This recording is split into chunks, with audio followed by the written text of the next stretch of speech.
7 अक्टूबर 2025 दिन मंगलवार, हिंदी तिथि अश्विन पूर्णिमा रहेगी 9:17 तक और उसके बाद कृष्ण पक्ष प्रतिपदा यानी एकम तिथि शुरू होगी। और आइए अब तमाम बड़ी खबरों पर नजर डालते हैं। देखिए दोस्तों, एक तो आज के दिन महर्षि वाल्मीकि जयंती मनाई जाएगी। भगवान राम की सबसे प्रमाणिक जीवन गाथा को लिखने वाले रामायण के महान रचयिता महर्षि वाल्मीकि की जयंती हर साल अश्विन मास की पूर्णिमा तिथि के दिन मनाई जाती है। और आज महर्षि वाल्मीकि जयंती के मौके पर कई राज्यों में स्कूल वगैरह भी बंद रहेंगे। दिल्ली और उत्तर प्रदेश में भी छुट्टियां घोषित की गई हैं इस मौके पर। इसके अलावा भी 4 ऐसे राज्य जहां आज सार्वजनिक अवकाश रहेगा। त्रिपुरा और पश्चिम बंगाल में लक्ष्मी पूजा की वजह से बैंक बंद रहेंगे। कर्नाटक, उड़ीसा, चंडीगढ़ और हिमाचल प्रदेश में भी वाल्मीकि जयंती और कुमार पूर्णिमा के अवसर पर बैंकों की छुट्टी रहेगी। और भी आज 7 अक्टूबर की कुछ ऐतिहासिक घटनाएं आप देख सकते हैं स्क्रीन पर। ओके, और चलिए आगे बढ़ते हैं अपन खबरों में। देखिए पहली खबर, बिहार राज्य के विधानसभा चुनाव की तारीखों का संकनाद हो चुका है। 6 और 11 नवंबर को वोटिंग होगी और 14 नवंबर को परिणाम आएंगे। आखिरकार अगले महीने बिहार चुनाव का सिलसिला शुरू हो जाएगा। बिहार में छठ पर्व के बाद 2 फेज में चुनाव होंगे। चुनाव आयोग की तरफ से ये तारीखों का शेड्यूल भी जारी कर दिया गया है। कुल 40 दिन तक चलेगी ये चुनावी प्रक्रिया। ये दोनों फेज की तारीखें क्या क्या रहेगी देख सकते हैं आप डिटेल। और इन दोनों चरणों में किस विधानसभा क्षेत्र में कब मतदान होगा इस बारे में भी डिटेल जानकारी देख सकते हैं आप ये इन्फोग्राफ्स में। कुल 2 चरणों में कंप्लीट होंगे बिहार विधानसभा चुनाव। पहले चरण की शुरुआत 10 अक्टूबर से ही हो जाएगी अधिसूचना जारी होने के साथ ही, और दूसरे चरण का शुभारंभ होगा 13 अक्टूबर को। हालांकि पहले चरण के मतदान 6 नवंबर को होंगे और दूसरे चरण के मतदान 11 नवंबर को होंगे और 14 नवंबर को दोनों ही चरणों के नतीजे आ जाएंगे। तो ये बिहार में विधानसभा चुनाव की घोषणा के साथ ही देखिए राजनीतिक पार्टियां भी सक्रिय हो गई। आम आदमी पार्टी ने 11 उम्मीदवारों की पहली लिस्ट भी जारी कर दी है, जिन उम्मीदवारों को बिहार में विधानसभा चुनाव के कैंडिडेट के रूप में खड़ा करेगी आम आदमी पार्टी।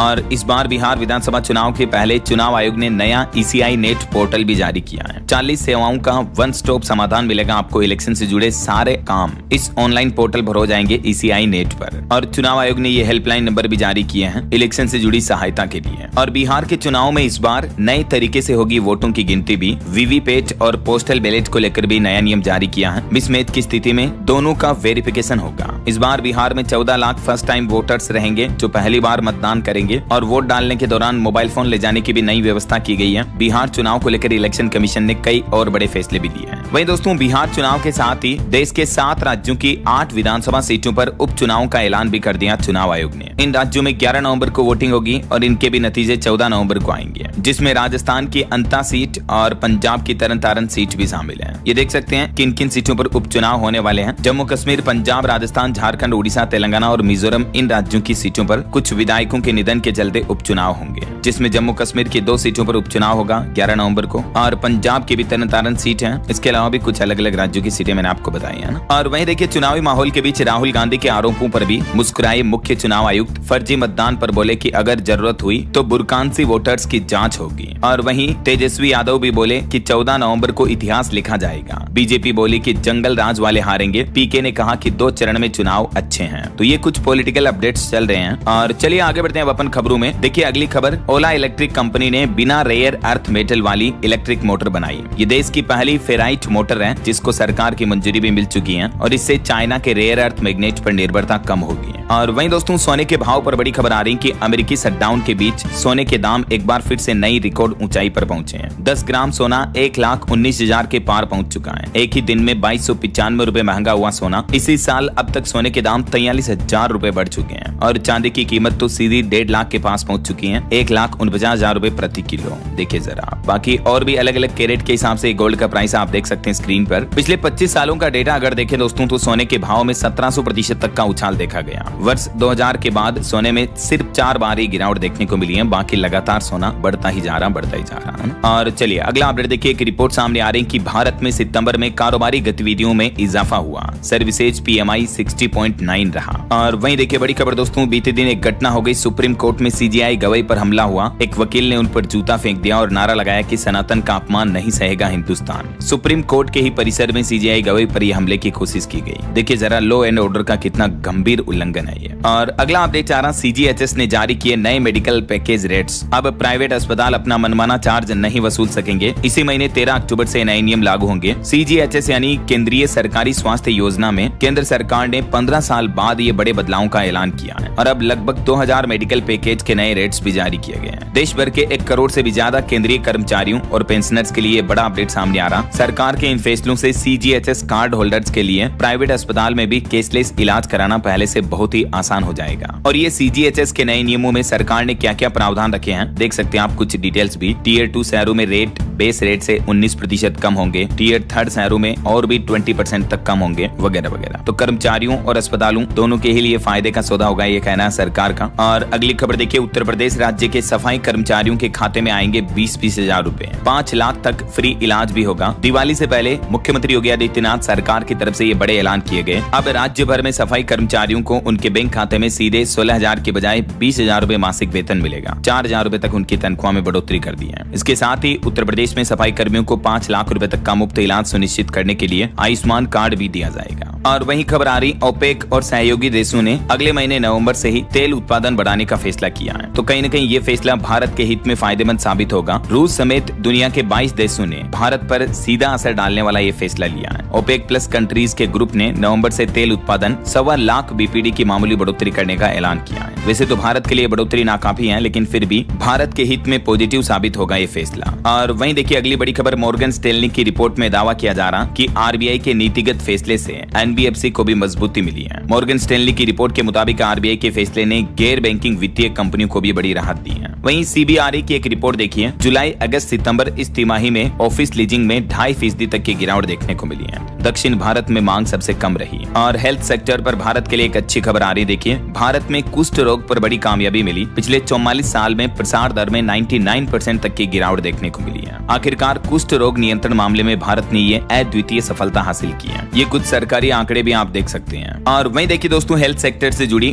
WHO की भी एक रिपोर्ट सामने आ रही है। टीकों ने बचाई 1.5 करोड़ से भी ज्यादा जिंदगियां, लेकिन भरोसे की जंग अभी भी जारी है। और भारत में मिशन इंद्रधनुष की बड़ी सफलता देखने को मिली है। वर्ल्ड हेल्थ ऑर्गेनाइजेशन यानी WHO की रिपोर्ट के मुताबिक साल 2019 से लेकर अब तक टीकाकरण अभियानों की वजह से 1.5 करोड़ से भी ज्यादा लोगों की जान बची है। और भारत ने मिशन इंद्रधनुष और कोविड-19 टीकाकरण के अभियान के चलते स्वास्थ्य तंत्र को काफी मजबूत किया है। चलिए अगला अपडेट देखिए, प्रतिरक्षा प्रणाली पर अहम शोध के लिए 3 वैज्ञानिकों को साल 2025 का चिकित्सा नोबेल पुरस्कार मिला है। और मेडिसिन का जो ये नोबेल पुरस्कार 3 वैज्ञानिकों को मिला, इसमें एक महिला वैज्ञानिक भी शामिल है, जिन्होंने इम्यून सेल के हमले रोकने वाली T कोशिकाएं खोजी हैं, T सेल्स की रिसर्च की है, जो कि कैंसर और डायबिटीज के इलाज में काफी मददगार है। ये वो तीनों दुनिया के दिग्गज साइंटिस्ट हैं जिन्हें इस साल का मेडिकल नोबेल पुरस्कार दिया गया है ना। बाकी और अलग अलग सेक्टर में नोबेल पुरस्कारों का ऐलान किया जाएगा आने वाले कुछ ही दिनों में। तारीखों का अपडेट भी आप देख सकते हैं। और अगली खबर देखिए, वर्ल्ड पैरा एथलेटिक्स चैंपियनशिप पर PM मोदी ने भारतीय एथलेटिक्स को सराहा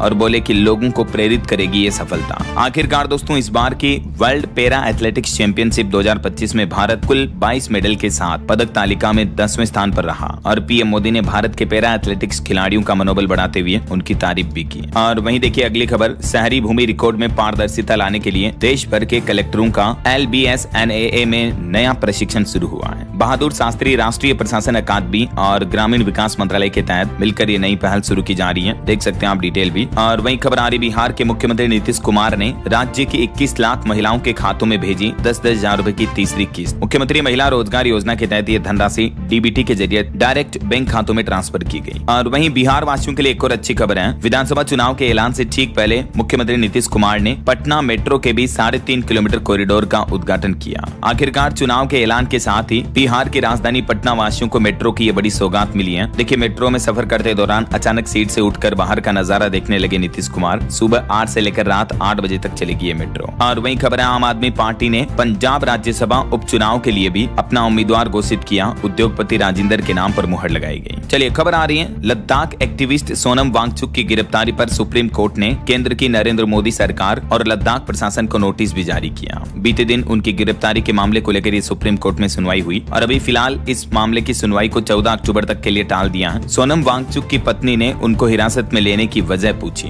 तो अब सुप्रीम कोर्ट ने केंद्र सरकार को भी नोटिस जारी किया है इस मामले में। चलिए अगला अपडेट देखिए, हिमाचल प्रदेश के 3 जिलों में बर्फबारी शुरू हुई। बर्फ देखने के लिए टूरिस्ट भी उमड़े। अटल टनल से सिस्सू के बीच जाम भी लग गया, 100 से ज्यादा गाड़ियां भी फंस गई। आखिरकार मानसून जाने के साथ ही अब पहाड़ी राज्यों में बर्फबारी की शुरुआत भी हो चुकी है, जम्मू कश्मीर, हिमाचल वगैरह में। आगे मैं आपको बताऊंगा और भी पूरे मौसम मौसम समाचार विस्तार से। फिलहाल देखिए अगली खबर। मध्य प्रदेश के मुख्यमंत्री डॉक्टर मोहन यादव ने एमपी के ड्रग कंट्रोलर को हटाया, 3 अफसरों को भी सस्पेंड किया। हाल ही में जो मध्य प्रदेश में कफ सिरप की वजह से 16 बच्चों की जाने का मामला सामने आया, तो इस मामले के बाद एमपी सरकार ने ये एक्शन लिया। बीते दिन मध्य प्रदेश के मुख्यमंत्री उन बच्चों के परिजनों से भी मिले। वहीं आदेश जारी हुआ कि इंदौर में भी प्रतिबंधित सिरप लिखने पर अब एफआईआर दर्ज होगी सीधी। आखिरकार मध्य प्रदेश सरकार ने भी अब खुद ये माना कि बच्चों के इस कफ सिरप में रासायनिक जहर की वजह से एमपी के छिंदवाड़ा में ये बच्चों की मौतों की घटनाएं हुई हैं। वरना इतने दिन तो राज्य सरकारें उल्टा बच्चों की माताओं पर ठीकरा फोड़ रही थी। और इस बीच एक बड़ी खबर आ रही कि 2 और कफ सिरप में भी मिला वो जहरीला केमिकल जिससे बच्चों की जानें जा रही हैं। जांच में री लाइफ और रेसिपी फ्रेश टीआर सिरप में भी गड़बड़ी पाई गई। और इधर देखिए इन घटनाओं के बाद छत्तीसगढ़ राज्य सरकार ने भी 2 साल से कम उम्र के बच्चों को खांसी की सिरप देने पर प्रतिबंध लगा दिया। सभी जिलों को निर्देश भी जारी किया। चलिए अगला अपडेट देखिए दोस्तों। पंजाब का एक मामला है। एक मैकेनिक के खुली 1.5 करोड़ की लॉटरी। फोन पर 200 रुपए का टिकट खरीदा था। आखिरकार एक मैकेनिक की किस्मत पलट गई। उसने फाजिल्का के जलालाबाद में लॉटरी संचालक को फोन करके ये 200 रुपए की टिकट खरीदी थी। मैंने कांग्रेस मैकेनिक मनमोहन सिंह को। और वहीं देखिए बड़ी खबर। पंजाब सरकार का कहना है कि रूस यूक्रेन जंग में जबरन धकेले जा रहे हैं भारतीय। सांसद सतनाम ने विदेश मंत्रालय को इस मामले को लेकर पत्र भी लिखा और बोले कि हमारे पंजाबी युवा भी फंसे हुए हैं जो डंकी रूट से गए थे। वहीं खबर देखिए हरियाणा कांग्रेस अध्यक्ष की चंडीगढ़ में ताजपोशी हुई। शैलजा नहीं आई, सुरजेवाला पहले ही पहुंच गए। वीरेंद्र बोले कि मैं बनता तो कई खिलाफ होते हैं। और पंजाब के एक और स्टूडेंट की भी सफलता देखिए। 1 करोड़ का पैकेज मिला। यूट्यूब से सीखी कंप्यूटर साइंस। जालंधर एनआईटी में केमिकल इंजीनियरिंग की पढ़ाई कर रहे हैं एक छात्र है जिसका नाम है एक मजूद। उसको चाइना के हांगकांग की एक कंपनी में 1 करोड़ 16 लाख रुपए के सालाना पैकेज का जॉब लेटर ऑफर मिला है। वैसे ये उत्तर प्रदेश गाजियाबाद के रहने वाले हैं। मैंने कांग्रेस इनको। और वहीं दोस्तों हरियाणा में मनीषा मामले की मिस्ट्री पर खबर आ रही कि 12 दिन बाद फिर लौटी सीबीआई की टीम। बंद कमरे में उनके परिजनों से 3 घंटे तक पूछताछ की और अभी 3 रिपोर्ट्स आने का इंतजार है। और इधर पंजाब में एनआईए ने गैंगस्टर और आतंकी गठजोड़ पर भी बड़ा एक्शन लिया। लॉरेंस बब्बर खालसा नेक्सस के 22वें आरोपी के खिलाफ चार्जशीट पेश की। आरोप है कि ये नकली दस्तावेजों से बाहर भेजता था अपने साथियों को। वहीं खबर है हरियाणा कैबिनेट मीटिंग का शेड्यूल बदला। 11 तारीख को चंडीगढ़ में होगी ये मीटिंग। जापान दौरे पर मुख्यमंत्री अभी हरियाणा के नायब सिंह सैनी और 17 तारीख को पीएम मोदी भी हरियाणा आएंगे। अभी निवेश जुटाने के लिए 3 दिन के जापान दौरे पर पहुंचे हरियाणा के मुख्यमंत्री नायब सिंह सैनी। टोक्यो पहुंचे हैं वो। अंतर्राष्ट्रीय गीता महोत्सव का भी न्योता दिया उन्होंने यहाँ। और कई जापानी समेत विदेशी कंपनियां अब हरियाणा में अपना निवेश बढ़ाएगी। शेरइन कंपनी हरियाणा के रोहतक में मेगा प्रोजेक्ट लगाएगी जिससे 1700 युवाओं को रोजगार भी मिलेगा। और भी कई निवेश समझौतों पर हस्ताक्षर करेंगे हरियाणा के मुख्यमंत्री अपने इस जापान दौरे के दौरान, है ना। और भारतीय नौसेना के लिए बड़ी अच्छी खबर देखिए। आईएनएस आंद्रोथ आखिरकार इंडियन नेवी में शामिल हुआ। ये उथले पानी में भी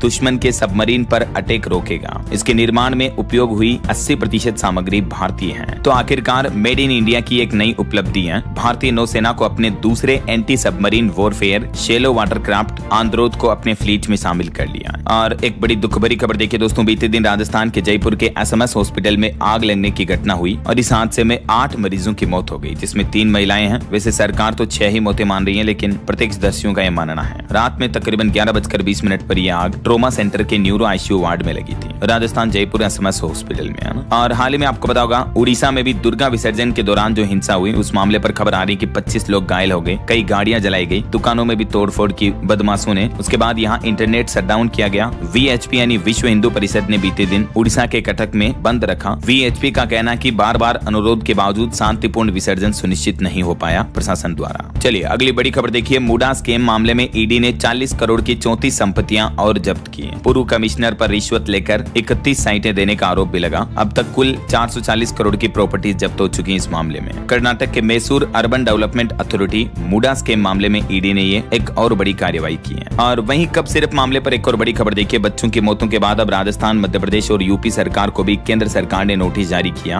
एनएचआरसी यानी नेशनल ह्यूमन राइट्स कमीशन ने स्वास्थ्य मंत्रालय से जांच करने को भी कहा और सैंपल रिपोर्ट्स भी मांगी है। वहीं देखिए बड़ी खबर। टीईटी अनिवार्यता के विरोध में अब देश भर में शिक्षक संगठन दिल्ली में करेंगे आंदोलन। हाल ही में आपको पता होगा सुप्रीम कोर्ट ने जो टीचर्स के लिए ये फैसला सुनाया था, तो इस मामले को लेकर अब शिक्षकों ने रणनीति बनाई है और राजधानी दिल्ली में देशव्यापी आंदोलन शुरू करने की भी चेतावनी दी है। और वहीं देखिए खबर मध्य प्रदेश के छतरपुर में बागेश्वर धाम के पंडित धीरेन्द्र कृष्ण शास्त्री बोले कि दीदी के रहते बंगाल नहीं जाएंगे, दादा जब आएंगे तब जाएंगे। कोलकाता में कथा रद्द होने पर उन्होंने कहा कि थैंक यू बोल देना। और खबर देखिए संगम विहार के विकास के लिए 100 करोड़ की परियोजनाओं का शुभारंभ हुआ। डीटीसी के 2 नए बस रूटों की भी शुरुआत हुई। देश की राजधानी दिल्ली वासियों को ये राहत मिलेगी। और दिल्ली में डीयू रोजगार मेले में भी 40 कंपनियों में चयन के लिए 5000 छात्रों ने आवेदन किए। 8 अक्टूबर को यह रोजगार मेला आयोजित होगा। दिल्ली विश्वविद्यालय का सेंट्रल प्लेसमेंट सेल है। और बड़ी खबर देखिए, जेएनयू में भारत और विश्व व्यवस्था 2047 पर होगा मंथन। अरावली शिखर सम्मेलन का विदेश मंत्री डॉक्टर एस जयशंकर करेंगे उद्घाटन। 70वीं वर्षगांठ के मौके पर यह उद्घाटन किया जाएगा और इस वर्ष इसका विषय रखा गया है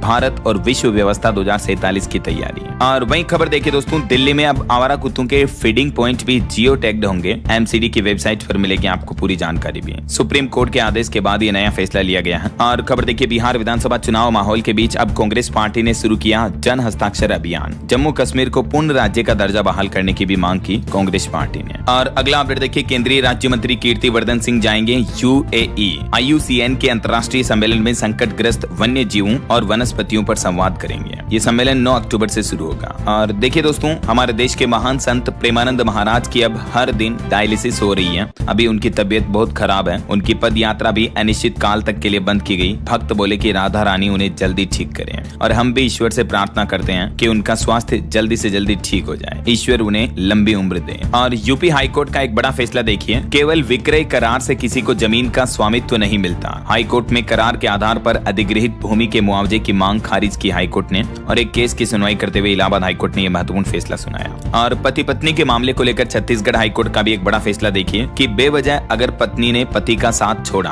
तो उस सिचुएशन में पत्नी को गुजारा भत्ता नहीं मिलेगा। हाईकोर्ट ने कहा कि पति से अलग रहने के लिए भी एक पर्याप्त आधार होना चाहिए, मतलब एक पर्याप्त वजह होनी चाहिए, लॉजिक होना चाहिए, एक प्रॉपर रीजन होना चाहिए, कारण होना चाहिए कि हम पति पत्नी क्यों अलग अलग रह रहे हैं। ऐसा अगर बिना कारण बेवजह पति का साथ छोड़ रही पत्नी तो उस कंडीशन में पत्नी गुजारा भत्ता पाने की हकदार नहीं होगी। ये कहना है छत्तीसगढ़ हाईकोर्ट का। और ये महत्वपूर्ण फैसला सुनाते हुए एक केस में पत्नी की याचिका को भी खारिज कर दिया। बहरहाल अभी तो अपन कुछ और महत्वपूर्ण और काम की खबरें देखेंगे दोस्तों, लेकिन फिलहाल वक्त तो चला है आज के ताजा मौसम समाचार जानने का। और हाँ, एक छोटी सी रिक्वेस्ट आपसे ये है कि अगर आप DLS न्यूज चैनल से अभी तक भी जुड़े नहीं हो तो जुड़ जाइए। चैनल को सब्सक्राइब करके बेल आइकन जरूर दबा दीजिएगा और इस वीडियो पर एक लाइक और शेयर भी कर देना ताकि आपको रोजाना की ताजा खबरें, महत्वपूर्ण मुख्य समाचार, काम के न्यूज अपडेट सबसे पहले आपके मोबाइल पर मिलते रहेंगे। ओके, और चलिए बिना टाइम वेस्ट किए सीधा आगे बढ़ते हैं मौसम अपडेट में। तो देखिए दोस्तों, बीते दिन जो पश्चिम बंगाल के दार्जिलिंग में लैंडस्लाइड की घटना हुई उसमें अब तक 28 लोगों की मौत हो गई है। बताया जा रहा है कि अभी भी कई लोग लापता हैं, हजारों टूरिस्ट फंसे हुए हैं। इस बीच जम्मू कश्मीर में भी स्कूल बंद किए गए खराब मौसम के चलते और माता वैष्णो देवी की यात्रा भी लगातार दूसरे दिन रद्द रही। उत्तर बंगाल में बाढ़ प्रभावित इलाकों का दौरा करने पहुंची मुख्यमंत्री ममता बनर्जी भी लोगों से शांति बनाए रखने की अपील की और बाढ़ पीड़ितों के लिए मुआवजे की घोषणा करते हुए परिजनों को 5-5 लाख रुपए की अनुग्रह राशि और एक परिजन को होमगार्ड की नौकरी देने का भी ऐलान किया है पश्चिम बंगाल की सीएम ने। कुछ और अलग अलग राज्यों के मौसम की स्थितियां देखिए। उत्तराखंड में केदारनाथ हेमकुंड साहिब में भी सीजन की पहली बर्फबारी हुई। बद्रीनाथ की ऊंची चोटियां भी बर्फ से ढक गई। उत्तराखंड पहुंचे श्रद्धालुओं की मुश्किलें भी बढ़ी हैं। इस बीच अगले 3 दिन तक उत्तराखंड के 10 जिलों में भारी बारिश का भी अलर्ट जारी किया है। मौसम विभाग ने ओलावृष्टि की भी संभावना जताई और मौसम विभाग का कहना कि इस बार हमारे देश में दिवाली से पहले ही ठंड बढ़ना शुरू हो जाएगी। और मध्य प्रदेश में देखिए अब कमजोर होगा बारिश का सिस्टम, मानसून वापस लौटेगा। एमपी में वैसे तो अगले 3 दिन बूंदाबांदी के आसार रहेंगे। पिछले 24 घंटों के दौरान भी मध्य प्रदेश में भोपाल समेत 20 जिलों में पानी गिरा। वहीं राजस्थान में भी देखिए दोस्तों, जयपुर में तेज बारिश हुई। सीकर में स्कॉर्पियो भी डूब गई। अंडरपास में भी 6 फीट तक पानी भर गया। राजस्थान के 9 जिलों में आज और कल भी भारी बारिश की चेतावनी रहेगी। इधर हरियाणा के भी 17 जिलों में भारी बारिश का अलर्ट है। मंडियों में किसानों का कई अनाज भीग गया। सिरसा में जलभराव में RSS का पथ संचलन भी हुआ। 3 जिलों में ओलावृष्टि का भी अलर्ट जारी हुआ। वहीं बिहार की स्थितियां देखिए। अररिया में बांध टूटने की एक बड़ी घटना देखी गई। 1000 से ज्यादा घरों में पानी भर गया। किशनगंज में पुल पर बह रही नदी। वैशाली में कटाव से दहशत का माहौल है और बिहार के भी 32 जिलों में भारी बारिश की चेतावनी। ये बिहार के मानचित्र में आप देख सकते हैं किन किन जिलों में अभी भी भारी बारिश का अलर्ट है। वहीं पंजाब राज्य में भी फिर से नदियों का जलस्तर बढ़ने लगा। चंडीगढ़ में भी तेज बारिश हुई। आनंदपुर साहिब में ओले भी गिरे और अभी भी पंजाब के 13 जिलों में भारी बारिश का अलर्ट है। और इधर पहाड़ी राज्य हिमाचल के भी 3 जिलों में बर्फबारी हुई, मैंने आपको बताया। राजस्थान के श्री गंगानगर में भी ओले गिरे। हनुमानगढ़ में तेज बारिश हुई। जयपुर समेत राजस्थान के भी 9 जिलों में तेज बारिश की चेतावनी और बाकी 20 जिलों में तो येलो अलर्ट रहेगा। और देश की राजधानी में भी मौसम बदलेगा। दिल्ली NCR में आज बरसेंगे बादल, परसों से फिर मौसम साफ होगा। तो ये तो कुछ मौसम के हालात चल रहे हैं। और चलिए आगे बढ़ते हैं। अब अपन खबरों में कुछ मार्केट अपडेट्स पर नजर डाल लेते हैं। देखिए शेयर बाजार में एक बार फिर से तेजी देखने को मिली। सेंसेक्स 583 अंक चढ़कर 81,790 पर बंद हुआ। निफ्टी में भी 183 अंक की तेजी रही है। IT, बैंकिंग और हेल्थ केयर सेक्टर में ज्यादा खरीदारी देखने को मिली। और एक रिपोर्ट सामने आ रही कि जुलाई-सितंबर तिमाही में PSB यानी पब्लिक सेक्टर के बैंकों का प्रदर्शन अच्छा रहा। निजी निजी क्षेत्र के बैंकों के मार्केट कैप में कुछ कमी देखने को मिली। और वहीं खबर आ रही है वोडाफोन आइडिया की AGR बकाया में राहत की मांग की गई। सुप्रीम कोर्ट में 13 अक्टूबर को इस मामले पर अगली सुनवाई होगी। और वहीं देखिए बीते दिन मार्केट ओपन होते ही 35% तक चढ़े एक चिप बनाने वाली कंपनी के share. Advance micro devices company AMD के शेयरों में जबरदस्त तेजी देखने को मिली है। और निवेशकों के लिए खबर है टाटा कैपिटल का IPO ओपन हो चुका है। इसमें आप 8 अक्टूबर तक निवेश कर पाएंगे। और वहीं निवेश के हिसाब से एक और खबर आ रही कि अगर आप धनतेरस पर गोल्ड में निवेश करना चाहते हैं तो डिजिटली तरीके से गोल्ड ETF में भी इन्वेस्टमेंट कर सकते हैं, क्योंकि टॉप 6 गोल्ड ETF ने भी 2025 में अब तक 66% तक रिटर्न दिया है। ये वो टॉप 6 गोल्ड ETF की लिस्ट आप देख सकते हैं जिन्होंने अच्छा खासा रिटर्न दिया है। चलिए अगला अपडेट देखिए, बिजली कटौती को लेकर नए आदेश जारी हुए। तहसील और नगर पंचायत में अब ज्यादा कटेगी लाइट। यूपी में इटावा पावर कॉर्पोरेशन की तरफ से निर्देश जारी किए गए। वहीं उत्तर प्रदेश में मुख्यमंत्री सामूहिक विवाह में शामिल होंगे 526 जोड़े। योजना के तहत मिलेंगे 1-1 लाख रुपए। यूपी के मऊ में नवंबर में ये सामूहिक विवाह सम्मेलन आयोजित किया जाएगा, लगभग 525 जोड़ों का, है ना। और बिहार के नीतीश सरकार का एक और बड़ा फैसला देखिए, लगभग राज्य के 2.5 लाख शिक्षकों को मिला वेतन संरक्षण का लाभ। शिक्षा की गुणवत्ता में भी सुधार देखने की उम्मीद है। बिहार सरकार की तरफ से विधानसभा चुनाव से पहले ये ऐतिहासिक निर्णय लिया गया है और मुख्यमंत्री नीतीश कुमार ने सक्षमता परीक्षा पास करने वाले शिक्षकों और प्रधानाध्यापकों को ये लाभ दिया है, जिसके तहत अब शिक्षकों को राज्य सरकार के कर्मचारियों के समान वेतन मिलेगा ना। और वहीं देखिए बड़ी खबर दोस्तों, उत्तर प्रदेश के लखीमपुर में एक बार फिर से पशुओं में लंपी स्किन डिजीज का प्रकोप देखने को मिल रहा है। पशुपालन विभाग अलर्ट हुआ, 30,000 से ज्यादा गायों का टीकाकरण भी किया गया। काफी टाइम पहले गायों में आपको पता होगा ये बीमारी फैली थी, तो यूपी लखीमपुर में एक बार फिर से ये माहौल देखने को मिल रहा है। और वहीं वक्फ प्रॉपर्टीज को लेकर भी बड़ी खबर आ रही है। उम्मीद पोर्टल पर ऑनलाइन होगा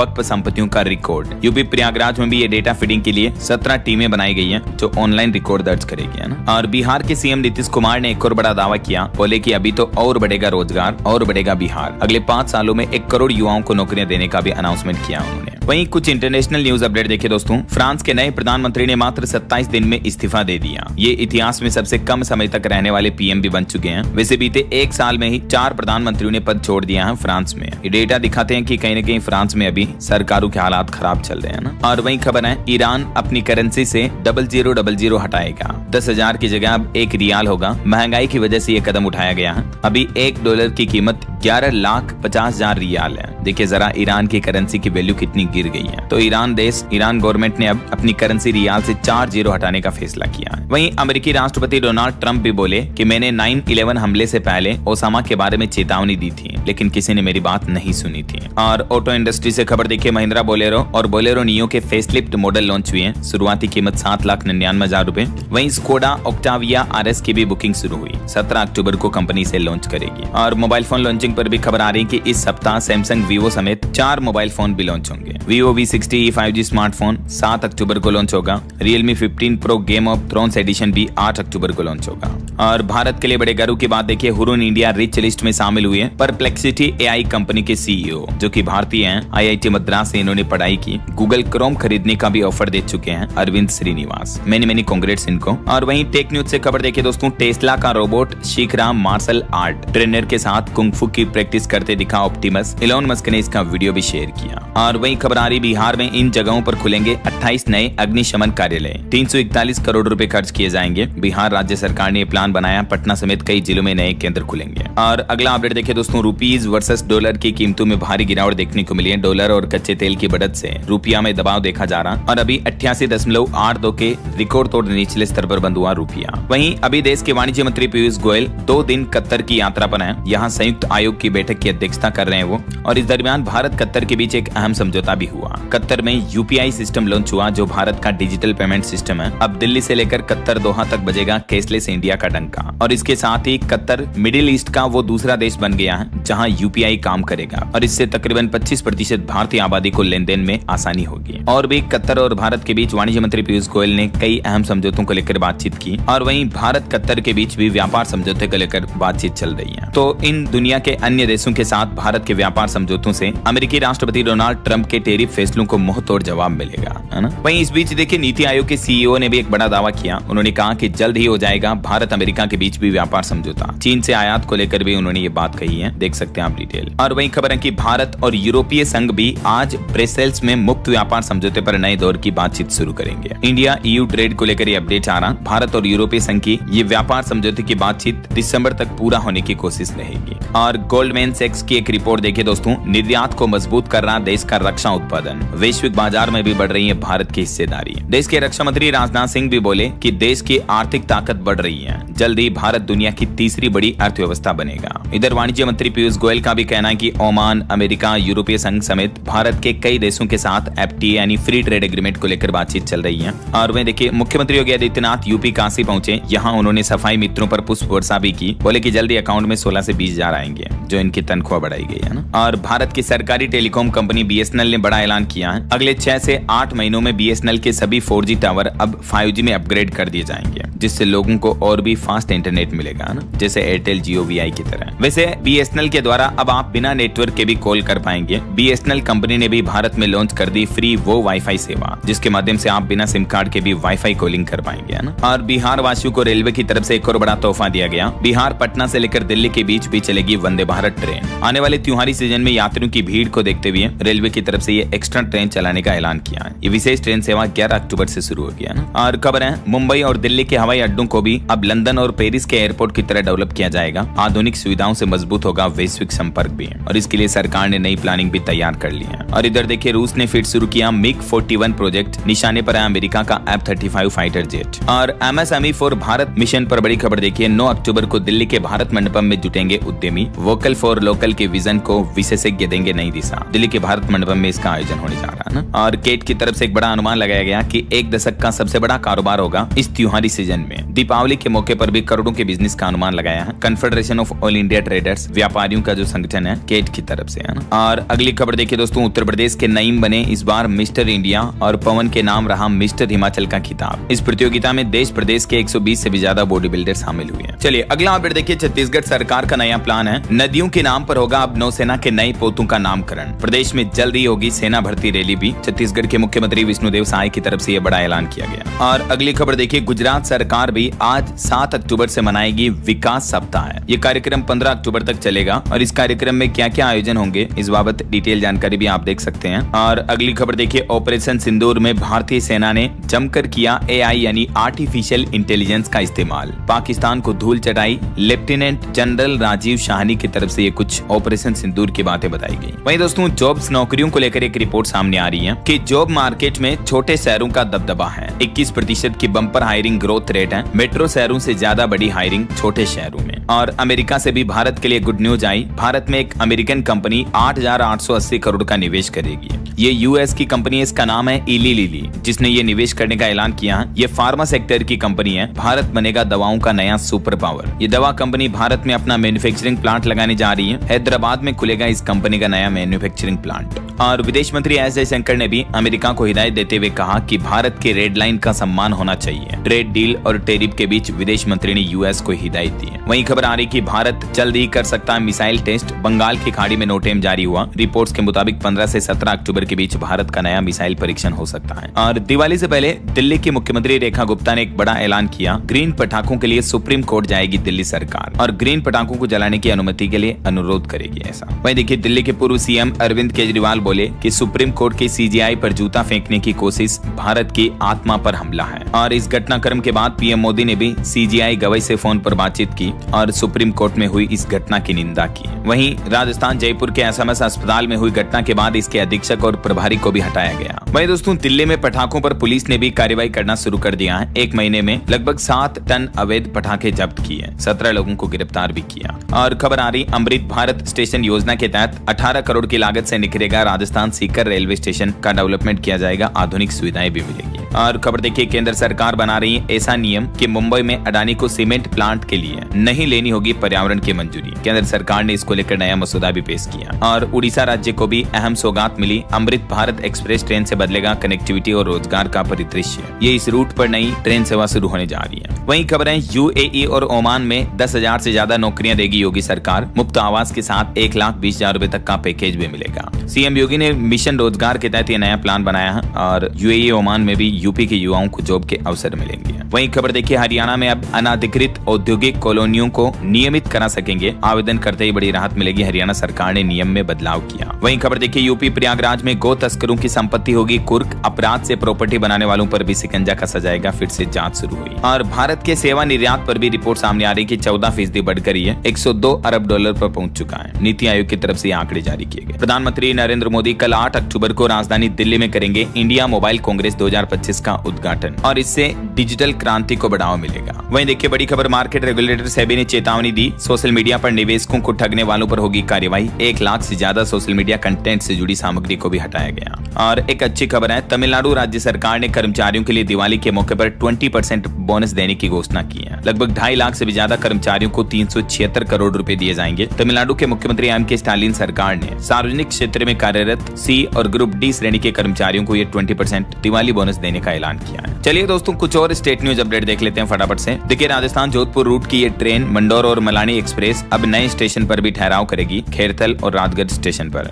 और वहीं छत्तीसगढ़ में भी बच्चों को खांसी की सिरप देने पर बैन लगा। 2 साल से कम बच्चों को दवा नहीं देने की एडवाइजरी भी जारी की। छत्तीसगढ़ रायपुर में बागेश्वर धाम के पंडित धीरेन्द्र कृष्ण शास्त्री बोले, हिंदुओं को गुलामी की आदत है। धर्मांतरण पर कहा कि इच्छा से करें तो दिक्कत नहीं। छत्तीसगढ़ में उन्होंने गो अभ्यारण्य बनाने की भी मांग की। और वहीं देखिए, छत्तीसगढ़ में बच्चों से बोर्ड में लिखवाएंगे, किताब पढ़वाएंगे, फिर तय होगा कौन स्कूल और किसके बच्चे बेस्ट हैं। प्रदेश में पहली बार सरकारी स्कूलों और वहां पढ़ाए जाने वाले बच्चों के फॉर्मूले का टेस्ट लेगा राज्य शिक्षा विभाग, है ना। और छत्तीसगढ़ में 24 टोल प्लाजा पर टोल टैक्स के रेटों में भी कटौती हुई है। 5 से 20 रुपए की कटौती की गई। वहीं खबर देखिए, उत्तर प्रदेश के अयोध्या में मंत्रार्थ मंडपम में होगा 50 करोड़ श्री राम मंत्र का अनुष्ठान। हजारों साधक एक साथ करेंगे जप। 1 अक्टूबर से ही आरंभ हो चुका, जो 16 अक्टूबर तक चलेगा। और यूपी रेरा ने भी 8 नई परियोजनाओं को मंजूरी दी। 1948 करोड़ के निवेश से तैयार होगी 3000 से ज्यादा घर और दुकानें बनाई जाएगी। और यूपी में बारिश के हालातों पर भी खबर आ रही। लखनऊ गाजियाबाद में बरसात हुई, गाजीपुर में मंदिर भी नदी में समा गया। आज भी यूपी के 33 जिलों में भारी बारिश का अलर्ट है। झारखंड में रेलवे से खबर आ रही, 11 से 20 जनवरी तक 16 यात्री ट्रेनों का परिचालन बाधित रहेगा। और चंडीगढ़ से चलने वाली भी 2 ट्रेनों में लगेंगे LHB कोच। 3 ट्रेनों में पहले लग चुके हैं। और खबर है, पंजाब में नशे के खिलाफ एक्शन में आई आम आदमी पार्टी। नशा मुक्ति मोर्चा के 427 लोगों की लिस्ट जारी हुई है। चलिए कुछ एजुकेशनल अपडेट्स देखते हैं फटाफट से। देखिए, यूपीएससी का नया प्लान, आंसर की प्रीलिम्स के तुरंत बाद जारी होगी। 3 प्रमाणों के साथ आपत्ति दर्ज करनी होगी। और वहीं सरकारी नौकरी पर अपडेट आ रहा, सेंट्रल कोल फील्ड्स में 1180 पदों पर भर्ती का ऐलान हुआ। लास्ट डेट रहेगी 24 अक्टूबर। राजस्थान राज्य की तीसरी सेना भर्ती रैली कोटा में 29 अक्टूबर से शुरू होगी। और बिहार में भी 2747 पदों पर भर्ती का नोटिफिकेशन जारी हुआ। 15 अक्टूबर से आवेदन शुरू होंगे। लास्ट डेट रहेगी 15 नवंबर। तकनीकी सेवा आयोग में यह भर्ती है। और मध्य प्रदेश में भी सूबेदार और SI के 500 पदों पर भर्ती की घोषणा हुई। 27 अक्टूबर से जमा होंगे आवेदन। वहीं इग्नू यूनिवर्सिटी ने दिसंबर की टर्म एंड एग्जाम फॉर्म भरने की अंतिम तिथि बढ़ाई, 20 अक्टूबर तक का समय मिला। और UGC ने सत्र 2025-26 के लिए जारी की ODL और ऑनलाइन प्रोग्राम्स की सूची भी। इनमें भी 15 अक्टूबर तक एडमिशन लेना होगा। वहीं खबर आ रही, देश भर में तेजी से लागू हो सकेगा सुरक्षित और मजबूत 5G नेटवर्क। IIT मद्रास की TSTL को मिली जिम्मेदारी। और हिमाचल प्रदेश में देखिए, HP टेट पर अपडेट आ रहा कि 10 विषयों के टेट के लिए अभ्यर्थी 8 तक कर सकेंगे आवेदन। मतलब कल तक मौका है। 8 अक्टूबर तक स्कूल शिक्षा बोर्ड ने ये तारीख बढ़ाई है।